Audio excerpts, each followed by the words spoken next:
nói xong rồi chọn chỉ cứ tiếng trà số lần sạt tụt đó nó nói kìa cũ về cho tôi ilu chuyện nào con đặt thứ hai này à cũ cho cái tôm mù sấy xe cũng muốn nán no thì trả lại nó nè chọc cũ cái tôm sấy kéo cũ về cho tóm muốn xe trả gì nuôi là nó cho to lúc đó xí màn không nói gì thế này là tôi sấy xeผมมันนั้นนอนใจแหละสบายดีเนาะพ่อแม่พี่น้องกับ FC ทุกคนเนาะมื้อนั้นเขาก็มาใส่ได้กองอ้อย2กองอยู่ห้วยพี่เนาะมื้อนี้แม่นสิผ่านทุกคนมาโลกเบิ่งบ่ามีกระหอกกินบ่ติดตามเบิ่งนำกันไปเนาะว่าสิเป็นอะไรมื้อนี้เขาสิได้ยินบ่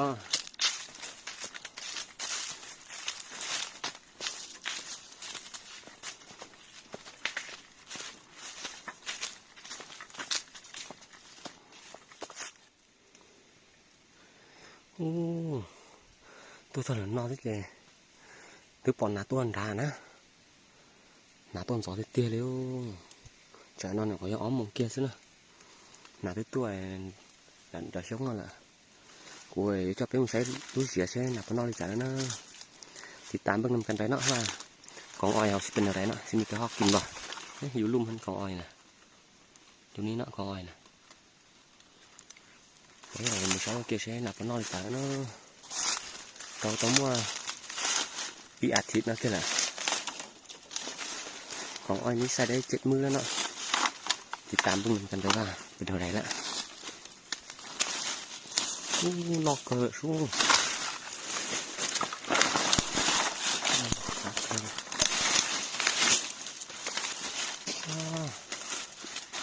kiếm tơm cho nó phải tái rồiนี่กูจอมต้องเกลือrồi còn nó lo chứกูจอมว่าchỉ tàu dạng của nó đúng rồi hỏi mình kín nó chết hết tiêu nói àมื้อนั้นใส่หลายเติบเนาะใส่เกือบเต็มห้างเลยนะตรงนี้ยังเหลือแต่3อันนี้เนาะอันนี้ก็หมดแล้วโธ่nó hình cái tia liu dạ nó sẽ thật tà đi mình sẽ có cá lơi sẽ cũng cho bóng này tại bưng cái lum nó là mình tối đi mình tục mà tìm thấy chúng ta còn gì này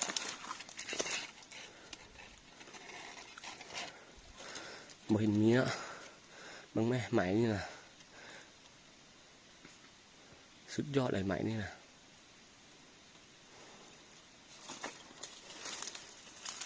เห็นไหมดูลุ่มที่ก่อนมีตกเนาะเขาจะเก็บไปไว้อยู่ที่อยากมองcá nó nữa đây người ta mắc khởi cái mồm cho sáu thế nào là tôi nó không nói là chín trên một sáu nó chết thiệt đấy đúng mấy hồi mình kín nè cho nhớ nó lọ chứ hình dị cho nó lọ chứ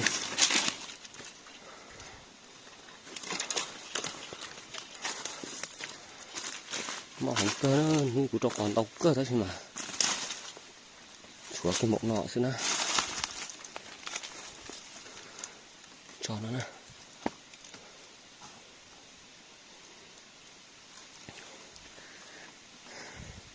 bé lại gió nó tao thấy lú ấy buồn đã thứ hai là thế đấy mà lú nó tính nó cơ để chế bé lại gió lú nó lú trả gì kia ta kỳ không đấy gì cũng cho cái gió lú trả nèมื้อนี้มันเฝ้ากองนี้กันเนาะใส่ได้2กองแต่ว่ากองนี้ก็กินหลายเติบแล้วเนาะในใดก็เฝ้ากองนี้แหละมื้ออื่นจังไปเฝ้ากองพุ่นไปเนาะเฮ็ดบอลยิงอยู่อยู่ถึงพี่เนาะไปthấy một thái chán này thái thơ được sống nó chỉ với bí sống nữa chẳng nó cùi hỏi kìa ó một tợ thế chẳng nó chỉ bé mỏng kia là nó cái cụ thể lấy bé khó chơi là tua mùi con non rán à เสียนะขอลันตาเจได้สองกูยาเดี๋ยวเกาะตัวเม็ดนะนี่เจ้ากูใช้ไปชิ้นต่อรอหมดเกใช่ผมมันหนาตัวน้อยจ้ะนะหนาcũng no còn cơ thế ta xin mà thế rau muống kia sẽ cũng ăn đi chả giờ này cả 3 โมงแล้วนะเฮ็ดได้มันซุ่มแล้วของอ้อยอยู่ลุงที่เนาะของอ้อยนะติดตามเบิ่งนำกันไปเนาะว่ามื้อนี้มันสิมีคอกเข้ามากินบ่พวกเขาสิได้ยินบ่เนาะติดตามเบิ่งนำกันไปเด้อ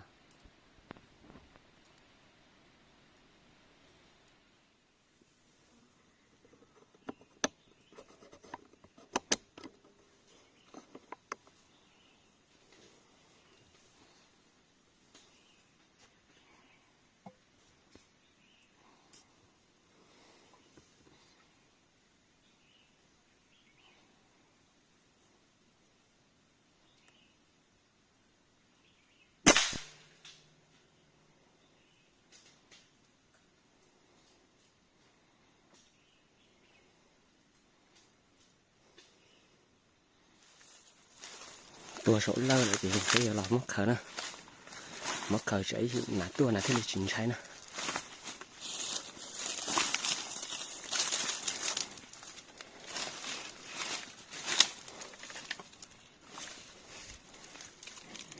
không có được tả đấy là chĩa nè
bé một khởi nã kia nè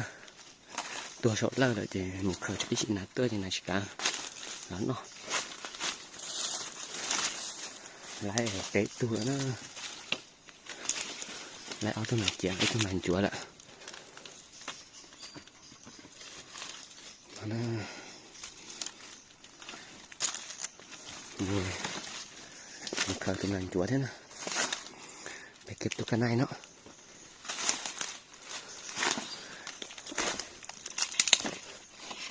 cái này như thế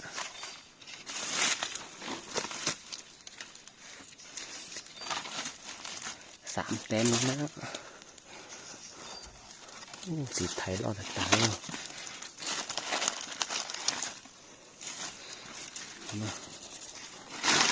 รอดตาแล้วสีไทยแล้วเนาะ3 แต้มหมันๆนะเดี๋ยวนี้หากับ4 โมงนะตามเบิ่งกันไปว่าวันนี้เราสิได้จักแต้มนะบ้าทุกตัวใหญ่รอดตาเลยตรงนั้นจวนนะ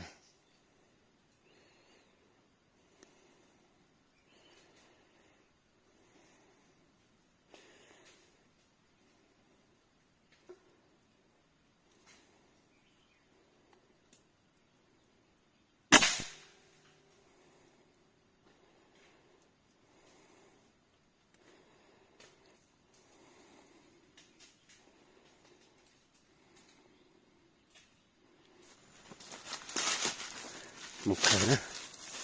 ตัวsố lời thì người ta khởi sẽ làตัวlà chỉ cả nó màตัวนึงแล้วเนาะตัวนี้มันก็ตัวแบบนี้ไงรอตาเลยตัวผู้เนาะไถนารอตาทั่วรอดเดียวแต่ต่อหงไถนารอดเดียว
chồng tu là nó làตัวchỉ củaจะเป็นมุข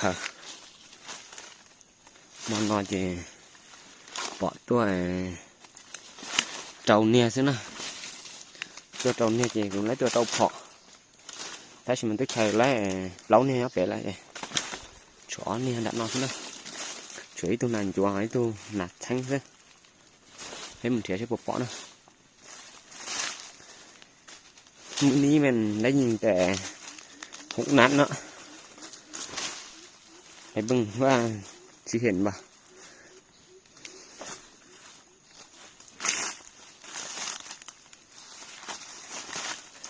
กระหอกนี่ยังเห็นมันมาอยู่เนาะ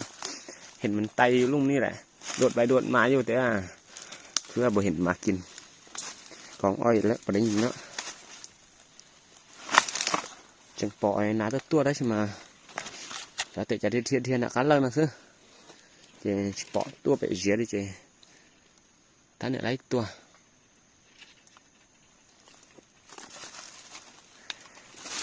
นอนนะนี่แหละยัวนั่นรอดตาเนี่ยนะยัว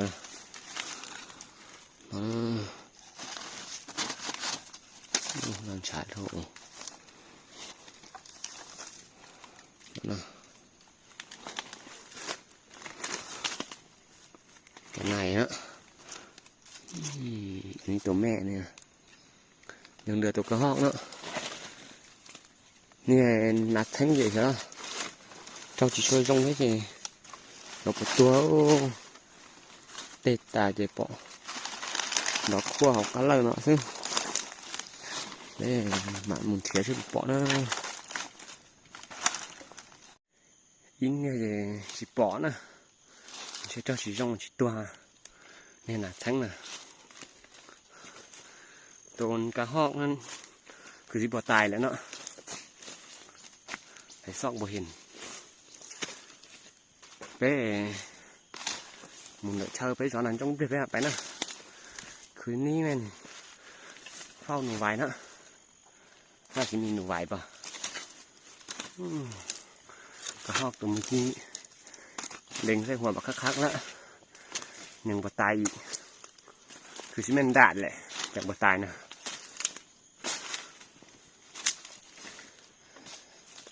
จอนั้นจงไปไปนะ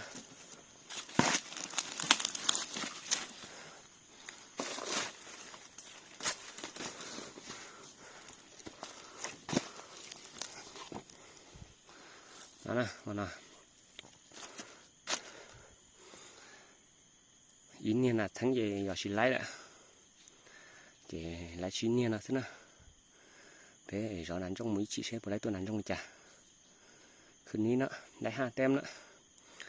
กระหอกตัวหนึ่งซอกบ่เห็นเฝ้าหนูไว้จักหน่อย8-9 โมงถึงสิกลับนะไปติดตามเบิ่งกันไปเนาะว่าสิมีหนูบ่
จะนอนเจ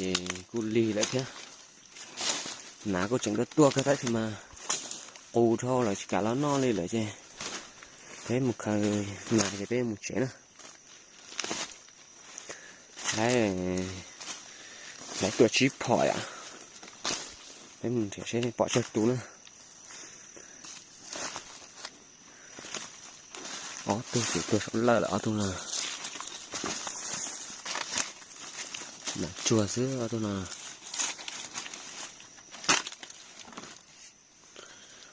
นะ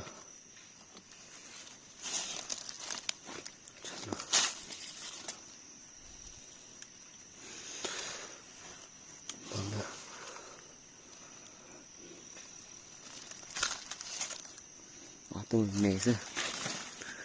จอเจนอนนินดีวันนั้นคือหาซื้อเห็นแบบเสียวนั้นคือหาซื้อจบเลย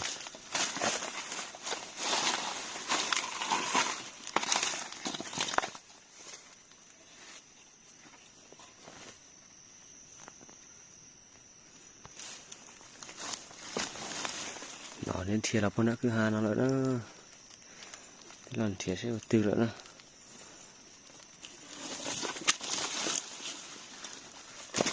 nó nè tôi chỉ đầu tua rồi nó trong nó chỉ đầu tua xuống đầu tua đúng không nó chỉ đầu tua nó nè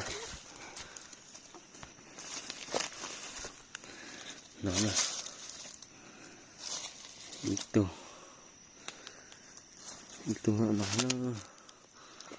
nó nè lo đặt tái ở bên trong này ở bên trong chuối tu thế nào cái gì mà nó tư đi nữa mạn thìa sẽ bỏ nhưng lưỡi tu nưng nó จะไปทางไหนล่ะซอกเบิ่งก่อนอีตุ่นี่น่ะเนาะแน่นอนนะ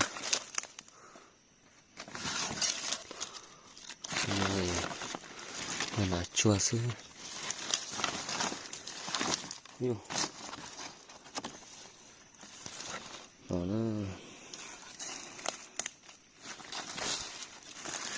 ไล่ชี้ตุ่นหนานะ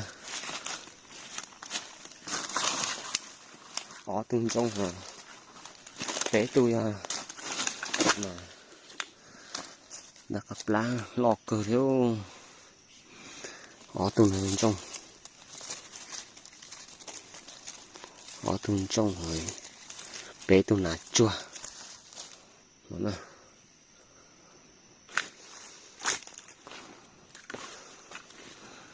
nó bây giờ kìa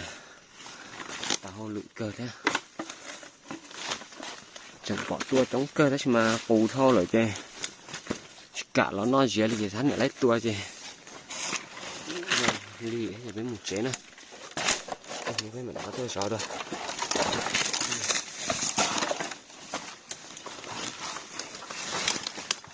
lì đây thì bên một chế này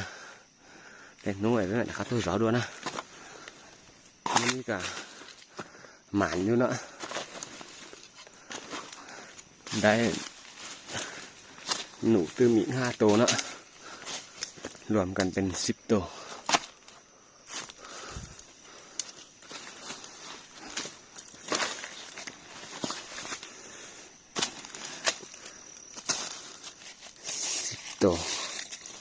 อันนี้เป็น5ตัวเนาะ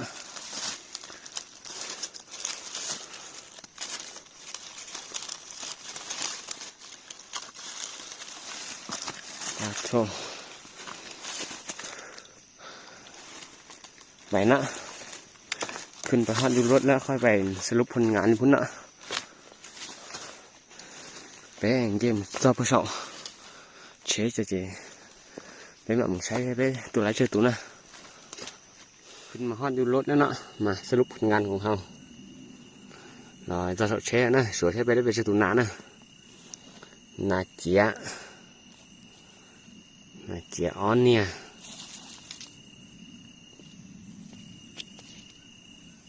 nàn chúa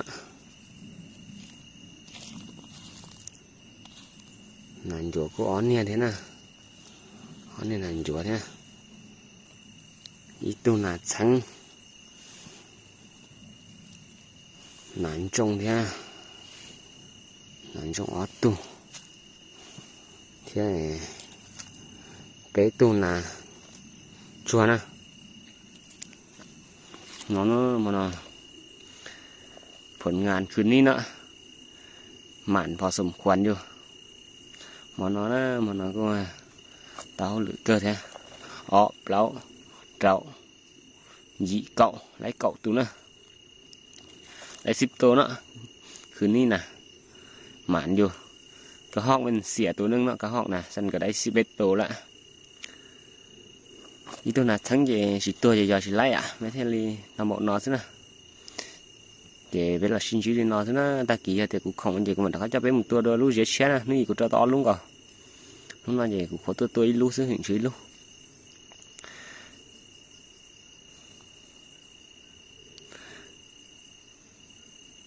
chờ cần may kiếm na đóมื้อนี้ก็โอเคอยู่แล้วเนาะคันว่ามื้ออื่นมีเวลาก็ฝากติดตามด้วยเนาะสิผ่านไปยิงกองใหม่มื้อนั้นใส่ได้2 กองเนาะแต่ว่ามื้อนี้มันยิงกองนี้แล้วก็มื้ออื่นคันว่ามีเวลาก็สิไปยิงอีกกองนึงเนาะฝากกันกดติดตามเด้แล้วไปยิงนำกันไปเก็บกระห้องแล้วก็เดี๋ยวนี้ก็8:30แล้วเนาะ